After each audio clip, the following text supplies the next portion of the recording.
সেনাবাহিনীর সাথে যেটা হয়েছে সেটা তো ভলকার টু নিজেই স্বীকার করে দিয়েছে। সে ফোন করে প্রথমে হচ্ছে ব্ল্যাকমেইলিং করেছে। সেনাবাহিনীকে আমরা এখনো দেখছি আওয়ামী লীগের বিপক্ষে। তো এটির পিছনে কি কারণ আছে বলে আপনারা কি কোন রকম নিজেরা পর্যবেক্ষণ বা বিশ্লেষণ করেছেন কিনা? মানে এর কারণ সেনাবাহিনীর কি সাথে যেটা দেশীয় নাকি আন্তর্জাতিক?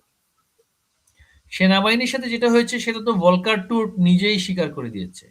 সে ফোন করে প্রথমে হচ্ছে ব্ল্যাকমেইলিং করেছে এবং ব্ল্যাকমেইলিং করার একটা অংশ হিসেবে সে বলেছে যে জাতিসংঘ শান্তিরক্ষা বাহিনীতে তাদেরকে রাখবে না সরকারের সাথে থাকলে। হ্যাঁ, তো সেনাবাহিনীর নেতৃত্বে তখন সেই ধরনের সাহসী ভূমিকাটা কতটুকু ছিল, আদৌ কি ছিল কিনা, তারা কিভাবে প্রভাবিত হয়েছে সেই আলোচনায় আমার যাওয়াটা সঠিক হবে না।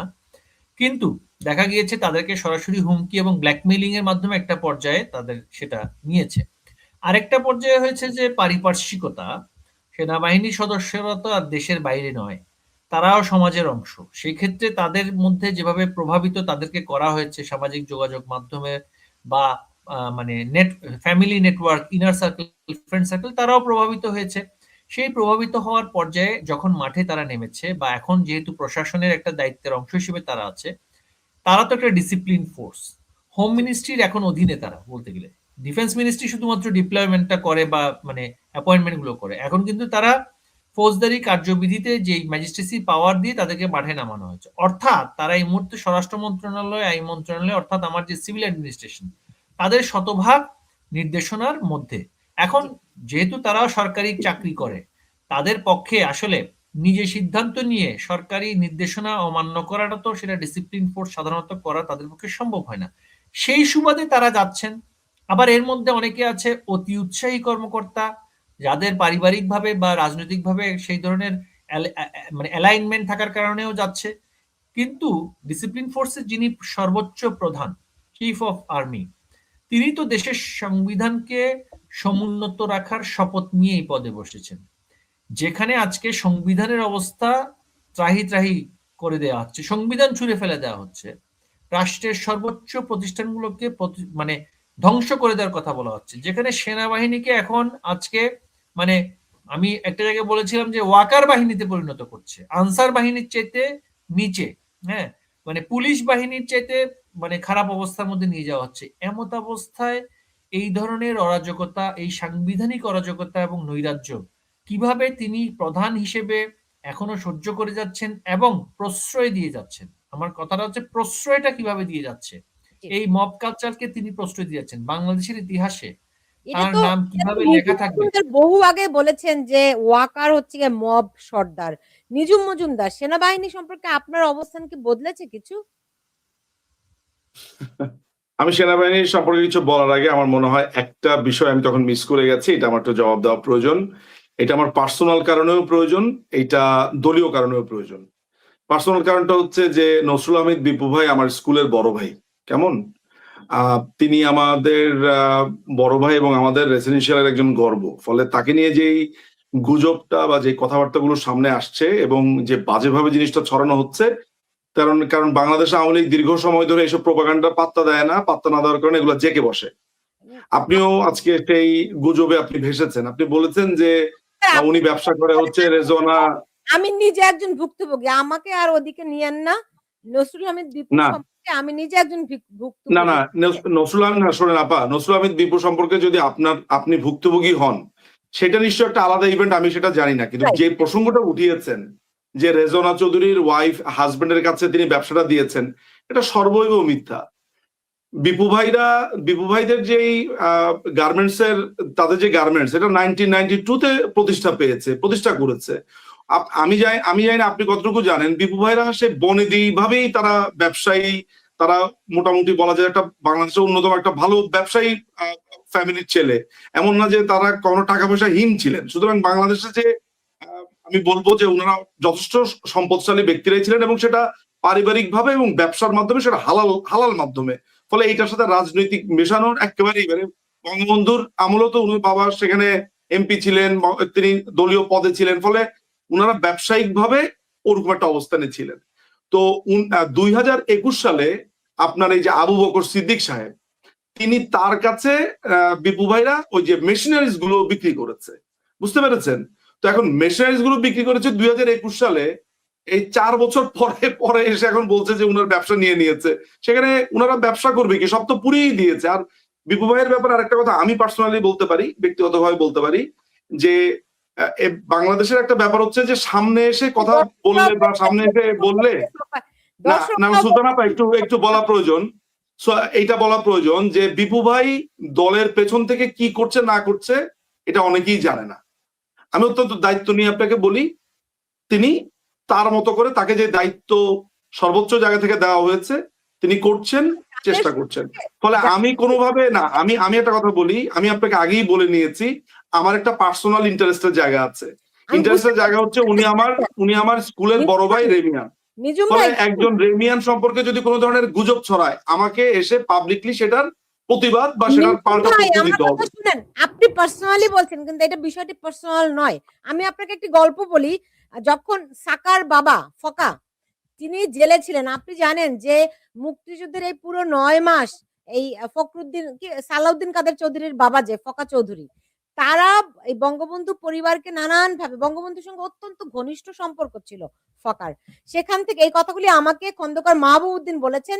খন্দকার মাহবুব উদ্দিন তখন ছিলেন মানে 71-এর পরে 73-এর যেই যুদ্ধাপরাধীদের বিচার চলছিল, তিনি ছিলেন প্রসিকিউটর।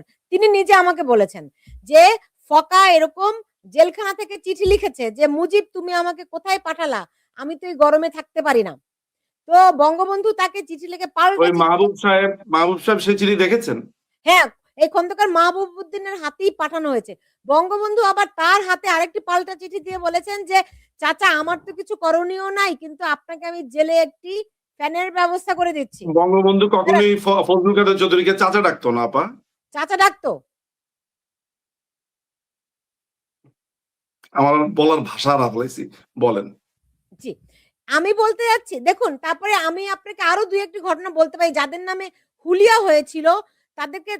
তাদেরকে অনেকভাবে বঙ্গবন্ধু হেল্প করেছিলেন, কিন্তু ওটি ছিল তার ব্যক্তিগত পর্যায়ে। রাষ্ট্রীয় পর্যায়ে কিন্তু সেগুলো নিয়ে আসেনি। আজকে যাদের সম্পর্কে দুর্নীতির পারসেপশন, দেখুন রাজনীতিতে পারসেপশন তো একটা গুরুত্বপূর্ণ ফ্যাক্টর। আপনার সঠিক হোক আর না হোক, যে পারসেপশনটি অনেকের ক্ষেত্রে তৈরি হয়েছে তাদের ব্যাগেজ আপনারা কেন নিজেদের কাঁধে তুলে নিচ্ছেন? আপা একটা কথা আপনাকে বলি, আপনি এমন একটা কথা বললেন, খুবই অন্যায় বললেন। আমাকে অনলাইনের মধ্যে অসংখ্য রকমের গালিগালাজ করা হয়।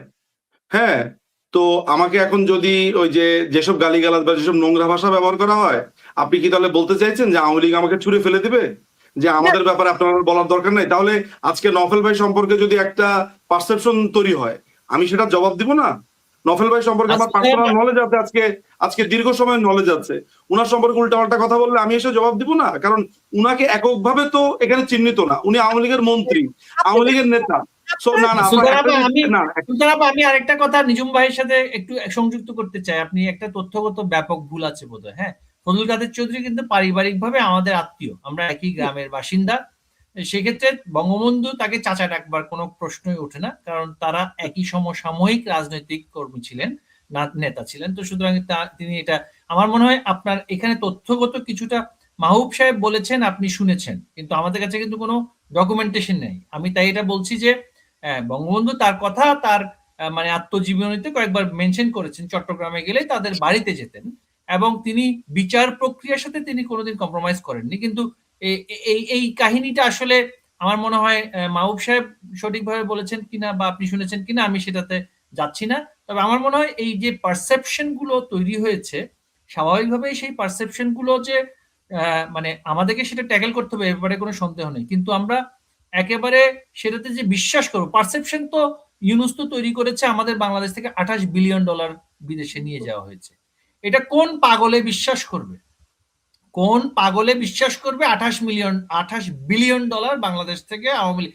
যদি বাংলাদেশ থেকে $28 বিলিয়ন আওয়ামী লীগ নিয়ে চলে যেত তাহলে তো এই সরকার 28 দিনও থাকতে পারতো না। এগুলো হচ্ছে পারসেপশনের বিষয়, এবং সেটা নেগেটিভ পারসেপশন, নেগেটিভ ন্যারেটিভ পয়সা দিয়ে সেগুলো তৈরি করেছে। এখন আপনি বা আমি যে কোনো কাউকে ঢালাওভাবে কিছু বলে দিলে বিশ্বাসের জায়গাটা হয়তো বা আপনার টলবে না, কিন্তু সেটার যেটা উত্তরটা আমরা যতটুকু জানি বা বা যিনি আপনার সাথে আলোচনা করবেন তার জানার জায়গা থেকে কিন্তু সেটা পরিষ্কার করাটা কিন্তু আমাদেরও দায়িত্ব। আপনার যেমন বলাটা আপনি বলেছেন, আমি নফল ভাই, ব্যাখ্যা করাটা আমি একটা ছোট্ট জিনিস অ্যাড করব। আমি আজকে প্রথমবারের মতো মনে হয় তথ্যটা দিতে যাচ্ছি, কারণ আমি আমি আমি নিজেকে খুব ডিসেন্ট মনে করি। আমি মনে করি না যে কোনো প্রকাশ্যে এসে কোনো নারী সম্পর্কে এমন কোনো তথ্য আমি দেই যেটাতে তার এটাকে কি বলে, তার চেস্টিটি, তার এই ক্যারেক্টার নিয়ে প্রশ্ন তোলা যায়। এটা আমার পারিবারিক শিক্ষা, কিন্তু আজকে আমাকে এটা কথা বলতে হবে। 2008 সালে বো রোডে, লন্ডনের বো রোডে আমি একটা বাসা দেখতে গেছি, এক পরিচিত 2008 মানে 2008 সালে, অর্থাৎ সোজা কথা এই এই রিজওয়ানা তিনি তখন লন্ডনে ওই সময়টাতে এই ভাষাটা তিনি সাবলেট নিয়েছেন, তিনি এই বাসাটাতে থাকতেন। আমি সেই বাসায় গেছি। সেই বাসাতে যখন গেছি, তিনি সেখানে একটা বয়ফ্রেন্ড নিয়ে থাকতেন সেখানে।